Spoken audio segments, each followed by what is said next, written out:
This program is designed to provide general information with regards to the subject matters covered. This information is given with the understanding that neither the hosts, guests, sponsors, or station are engaged in rendering any specific and personal, medical, financial, legal, counseling, professional service, or any advice. You should seek the services of competent professionals before applying or trying any suggested ideas. The information contained in this podcast is intended for informational purposes only and is not a substitute for individual professional legal advice. The podcast information was carefully compiled from vetted sources and references. However, R.O.S.E Resources Outreach to Safeguard the Elderly cannot guarantee that you will not fall victim to a scam. Let's talk about scams. It's the must-listen show for anyone who wants to protect themselves and their loved ones from scams. Every Tuesday at 8 a.m. Pacific Time on K4HD Radio, Joyce Petrowski, founder of R.O.S E, and her guests will provide valuable insights and practical tips on how to recognize and protect yourself from scams. And now, here is your host, Joyce Petrowski. Hi, I'm David. Staying active mentally, playing chess, those are all very important things. I'm 72, but I'm going to keep on learning. I'm going to keep on moving. I'm going to keep on living my life. Healthcare for David's next move. Learn more at r12health.com. Welcome back, everybody. I'm Joyce Petrowski, founder and board president of R.O.S.E Resources Outreach to Safeguard the Elderly. You can find more information on our website at roseadvocacy.org. And you can find all of our social media links on there as well. And don't forget, you're going to want to hit subscribe to this radio show so you get notified of all of the upcoming episodes. I want to thank R.O.S.E Health. They're our sponsor for the month of June and July. And you saw their short video on there. And I've had the privilege of touring quite a few R.O.S.E offices here in and around the Phoenix area. And I have to tell you, I'm very impressed with how they've laid out their offices, how they've taken into consideration all kinds of maybe anxiety-inducing things that older adults might have going into a doctor's office. They can remote in family members that want to be a part of the person's healthcare plan, and they're just phenomenal. There's 10 of them in Maricopa County, all around East and West Valley, and some central locations. I would highly suggest, if you're on Medicare and you're looking for a primary care physician or looking to change, go in and take a tour of one of their offices and sit down and talk to them about what all they have to offer for you. So today we're going to talk about a couple public service announcements from the FBI. The first one is it's titled Emerging Hospice Fraud Targeting Medicare Recipients. I'm going to share my screen here so I can pull up the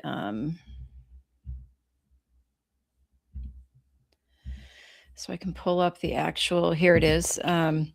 It came out at the beginning of this month on June 3rd. Now, hospice fraud has been in the news a lot lately with some hospice locations, offices that are fraudulently billing. They have a location, an address, but it's not really a hospice place. So let's go down through what this is, what the FBI is warning us about. There's an emerging hospice fraud scheme that targets vulnerable Medicare recipients who are not in need of hospice services. So scammers are enrolling Medicare patients in hospice care for services they don't need or services that are not even provided. Enrollment can also occur without the patient's knowledge. If it's a scammer, most of the time that's what's going on. So it allows the scammers to bill Medicare for a patient that's not present in the hospice facility. Some scammers use door-to-door solicitation tactics. We talk a little bit about door-to-door salespeople in our fraud awareness program. And they might also offer some free home services such as house cleaning or meal delivery, which are conditional upon using a specific hospice. So you just want to be really careful. Somebody just showing up out of the blue, door to door, um, and trying to get you to sign up for some hospice services that you might not need or want, and offering some free services as an enticement to get you to sign up for it. So, here's some of the recent schemes that the FBI has seen. So, enrolling Medicare recipients in hospice care, despite the patients having no terminal illness or no chronic condition, enrolling patients in hospice care without their knowledge, hospice providers billing Medicare without the beneficiary's knowledge, so without the patient's knowledge for services that were not provided. There's also recruiters out there paying bonuses for enrolling a specific number of patients in hospice, falsifying. The scammers are also falsifying diagnosis paperwork for hospice care and pressuring patients to sign up for hospice care when they don't need it. This is that high pressure tactics, what they said above about enticing you with some in home cleaning or meal delivery or some other service that maybe you're looking for someone to do some cleaning around the house, or maybe you're looking for a meal delivery um, service. But just because someone shows up and they're offering hospice services, first of all, the door to door, I know a lot of older adults, and this is the way I grew up as well. We were taught to answer the door and not shut the door on someone. You're very polite, but just, you know what? Peek out the window. And if you see somebody that you don't recognize, just don't answer the door. Or if you're not expecting anybody, you don't have to answer the door, either. Um, just let them ring the bell and just ignore it, or knock on the door and ignore it. But if you do happen to open the door and you think about it after you open the door, don't be afraid to just say no thank you, goodbye, and close the door. That way you can be polite. You said no thank you, say goodbye, and close the door and lock the door. So here's some tips the FBI has in this public service announcement. Never give out Medicare or other insurance information to anyone who's not your doctor. Never accept incentives like gift cards or money in return for hospice services, and be wary of too good to be true offers. So use Medicare's hospice compare site to look up provider ratings and avoid providers with low star ratings. And always review your explanation of benefits that you get in your Medicare summary notices for unknown providers and services. So we talk about this in our presentation, that it is always good to review your explanation of benefits. We've talked to some people that have found services that were billed on their Medicare account that they never received. And it's good to report it. You can report it at the ic3.gov, which is the FBI's Internet Crime Complaint Center.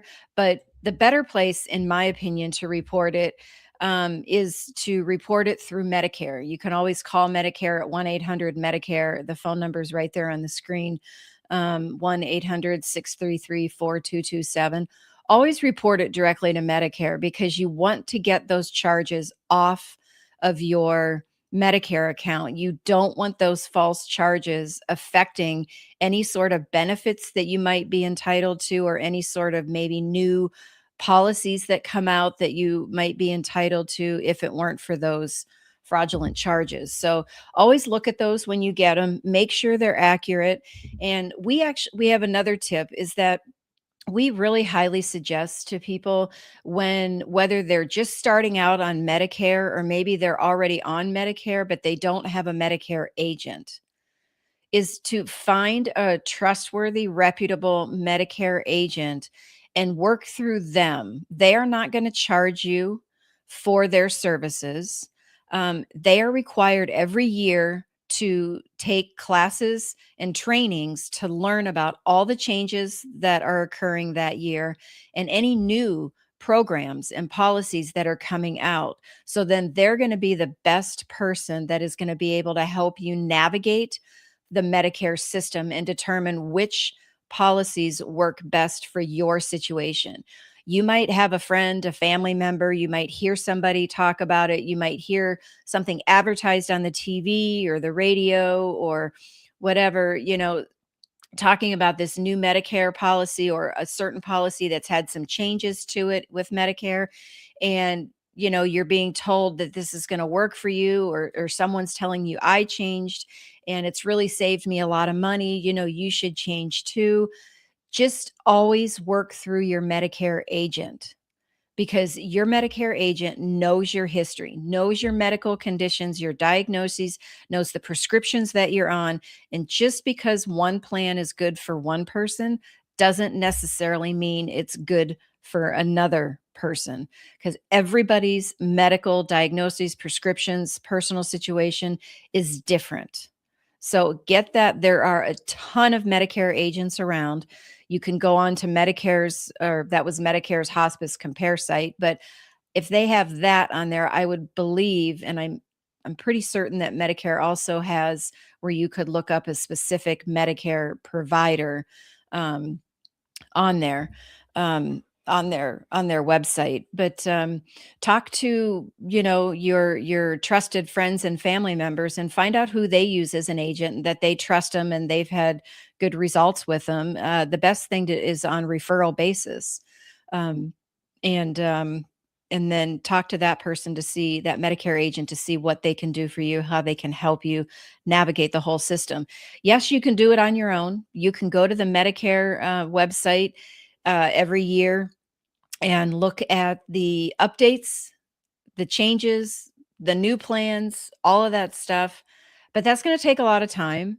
And you're going to have to be able to understand everything that they're talking about within the policies and look at the fine print and look at the little nuances. And there's probably going to be some medical jargon in there and all of that stuff. So, in my opinion, it's just best to use some trusted professional that is in that field, that is required to learn and know about all of the updates, the changes, the new policies. Now, Medicare has extremely strict rules on what these agents can and can't do. So, unless you have asked an agent or filled out a little form saying, please contact me this fall when regarding annual enrollment, I want to talk to you some more about it. They're not allowed to just contact you out of the blue and start talking to you. So, but unfortunately, scammers, some aggressive Medicare agents that aren't necessarily in it for the right reasons, they might start calling you, and maybe it's towards the end of June already. Maybe you're already getting phone calls, but annual enrollment starts October 15th and runs through December 7th. And so I believe Medicare agents are allowed starting October 1st to be able to talk to you about anything new with the upcoming changes and new plans. So as the months go on here, you're going to see an uptick in people trying to get a hold of you via the mail. You might see some increased commercials on the TV or the radio shows, and phone calls trying to get you to switch to a Medicare plan that just might not be the best for you. So have that Medicare agent. That's going to be your go-to person, just like a go-to tech support person to help you navigate your devices and apps and software and all of that. Have a go-to Medicare person that you can talk to about any of that stuff. And always review your explanation of benefits when you get them in the mail to make sure those charges are yours. All right, I am going to go to the next one. This one is, let's see if this one was on June 15th, so just about a week ago, titled Scammers Use Couriers to Collect Cash and Cryptocurrency Investment Scams. We've heard about cryptocurrency scams for a long time. Cryptocurrency, that mode of payment has been very, very popular with the scammers. We've even talked on here about those cryptocurrency ATM machines, about the new law that was put into effect last September 26th of 2025 here in Arizona that had the cryptocurrency ATM operators they're required to do a lot more and put account numbers on your receipts, provide you a receipt, have a lot more warning signs. You can just Google the new cryptocurrency ATM kiosk law in Arizona, and you're going to get a lot of information on it, so you can look at all the details. But one of the things it also does is for the person that is going there and putting money into the machine, they're going to get a receipt. And if you have your receipt or receipts, if you've done it multiple transactions and you have all your receipts and you realize within 30 days of that transaction that it was a scam, you need to take your receipts and go report it to the attorney general and the police. You're going to get your reports. You're going to then contact the cryptocurrency ATM owner, provide them with the reports, and then they're supposed to refund your money. We had a guest on our show a few weeks ago, that Gail, that talked about how she got $9,260 returned to her. She realized it within 30 days, and she had all five of her receipts, filed the reports, talked to the cryptocurrency ATM owner, and within a couple days she had a check in the mail. So just keep that in the back of your mind. So I'm seeing more and more states that are completely banning these cryptocurrency ATMs. I have not heard that Arizona has done that.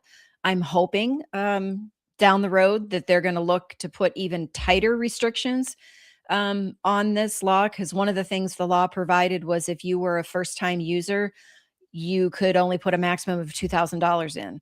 And then once you were considered a reoccurring user, you could put up to $10,000 or $10,500 in. And it was something like if you've used it maybe on your fourth time, you were considered reoccurring. But when Gail, she told us about her incident when she went, it was her first time. And so the scammers found a way around it right away. They sent her the barcode for the first time use. She put 2,000 in. Then they immediately sent her a new barcode. She put another 2,000. So it took, 45 minutes or whatever to do all the 5 transactions, but they kept her on the phone. They kept talking to her. They kept her, fearful and scared. So she wasn't thinking rationally. She was thinking out of that emotion, which kept her there feeding the machine full of money. So yes, new safeguards are good and new technology is good, but scammers figure out how to get around them. And then they use that social engineering to bypass that technology and to bypass those safeguards. So kind of got off on a little tangent there, but let's get back to this public service announcement. So the FBI is warning us about scammers instructing victims, and it's usually been senior citizens, to participate in cash pickups, purportedly to protect funds purchased through the scammers' cryptocurrency investment platforms, which at that point, they're continued to deceptively appear legitimate to the victims. So this looks like it starts with the cryptocurrency investment platform, which is going to be part of the pig butchering scam, if you've heard of that, which is a fake investment. But scammers go to great lengths to make fake investment statements, a fake portal that makes it all look legitimate. I talked to somebody in the last month that ended up losing a really big chunk of money to one of these scams. They actually put their whole nest egg into a quote unquote in cryptocurrency investment platform. And the scammers were very elaborate to make it all look real and legitimate. So then the scammers arranged for couriers to meet the victims in person to retrieve the cash for the fraudulent investments. So in-person cash collection via couriers is a method utilized across many scams. You probably remember we talked here probably maybe last summer, about the gold bar scams, where they were instructing people to meet couriers because I believe the reason for this one was there was fraud with your bank account. You were on the verge of losing all your money. You need to take it out and meet a courier, and it was going to be in gold bars, and then you would get it back after all the fraud was gone and your account was safe again. Um, so they impersonate law enforcement. They could be a grandparent scam, the tech support. We talked about the gold bar scam. A lot of different scams could use couriers. So here's an example of how this is used by scammers in a cryptocurrency investment fraud. So the first step is the victims are encouraged to invest in cryptocurrency. You see the three circles there. They approach victims, build trust, introduce the crypto investment scheme, and then steal the funds. So the scammers entice the communication with the potential victims by posing as persons seeking business or romantic relationships, right? A lot of times through online social media, they might start messaging you on social media and then immediately want to take it to a more safer texting platform, the encrypted platforms out there. But they're purporting to be a professional cryptocurrency investment expert, or maybe they've been investing in cryptocurrency and made really great returns, and they really think this is something that you could really make great returns on after they've built that friendship or sometimes that romantic relationship with you. So they get you to invest, and they want you to download a specific crypto trading application, and you go in and create your investment accounts. So this is where they've come up with those fake investment portals. You have an account, you set it up, so you're getting ready to invest, and then you're encouraged to begin investing by sending wire transfers to various domestic and sometimes international bank accounts, which you believe are the deposit accounts for the investment platforms. You're transferring the money in to buy this crypto investment. Excuse me. You're provided access to the website showing, fake returns on your investment. They're usually really high returns, which is going to want to entice you to invest even more to make even more money. So then the second step is scammers direct victims to obtain and send cash. So financial institutions may deny suspicious funds transfers by victims. So scammers inform victims in-person cash pickups are required to continue investing with the fraudulent investment firm, or to pay a purported fines if you want to withdraw your investment. So this is something where, as I've often said in our presentations, bank employees and banks are getting more and more trained on red flags to look out for, how these cryptocurrency investment schemes work, what to look out for in wire transfers. And so this is a way that scammers figured out how to get around it. If they see that these wire transfers are being blocked, is that they'll just have a courier come and pick up the cash to continue to invest in this fraudulent investment. Or sometimes something comes up and you're like, I need to withdraw some of the money. Well, they might have fines or fees or whatever it is to withdraw the money. So in order for you to withdraw $50,000, you need to give us, $5,000 or something like that in fees or fines or whatever it is. So they could, have somebody come and pick up cash. Step 3, scammers use couriers to retrieve cash from the victims. So once the victims obtain the cash and inform the scammer that they have the funds, the scammer sends couriers to retrieve the cash at the victims' homes or have them meet at a public location. So sometimes they'll have them meet like right in a bank parking lot. You go in, you get the cash. then you meet them in the parking lot, or some other public place. So then scammers are going to provide the person with a US dollar bill serial number or another form of code or password.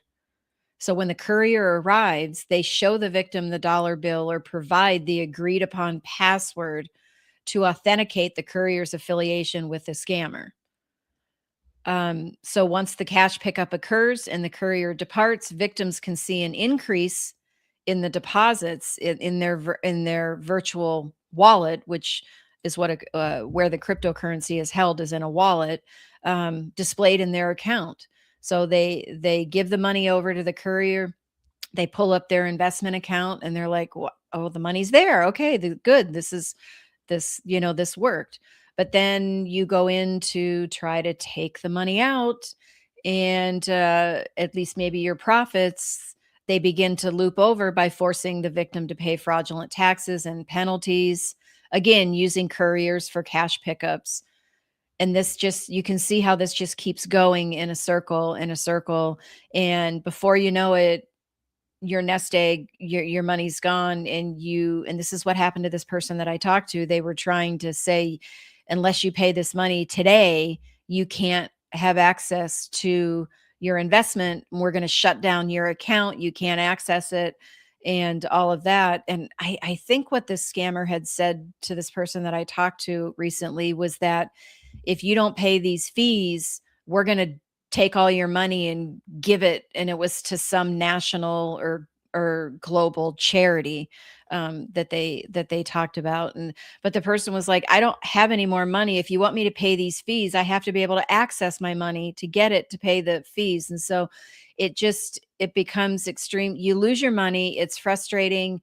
The whole going in circles with this, and it creates a lot of anxiety, and then into depression and anger and stuff like that, because then you know that you've been a victim of this type of fraud. So here's some tips the FBI has for us. Let's protect our personal information. Don't disclose your home address or agree to meet with unknown people to deliver cash or other valuables as part of an investment activity.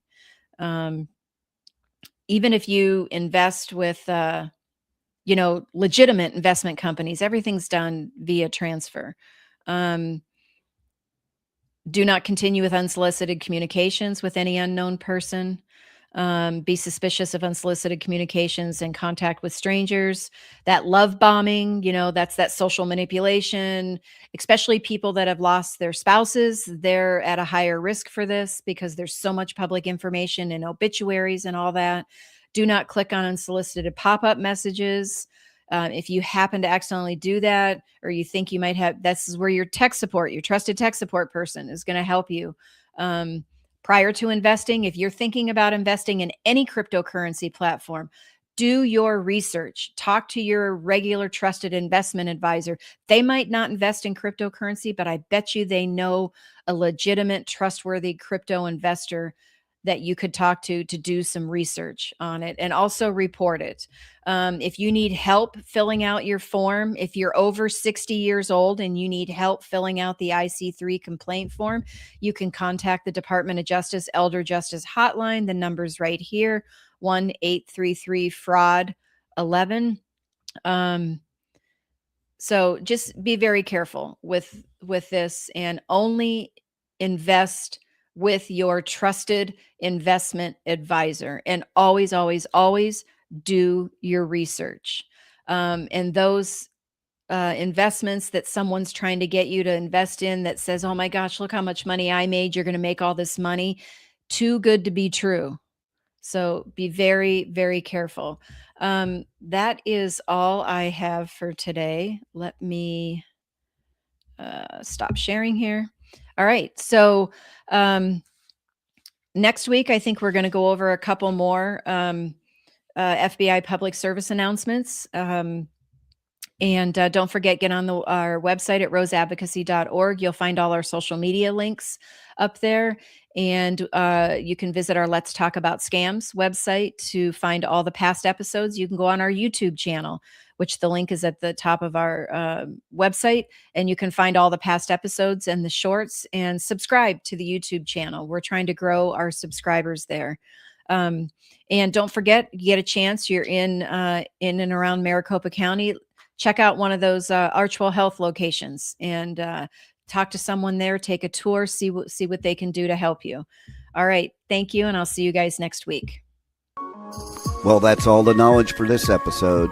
Tune in every Tuesday at 8 a.m. Pacific Time on K4HD Radio at k4hd.com as Joyce explores a variety of knowledge so you have the power to make scam protection your healthy habit. And until then, feel free to reach out to Joyce and let's talk about scams.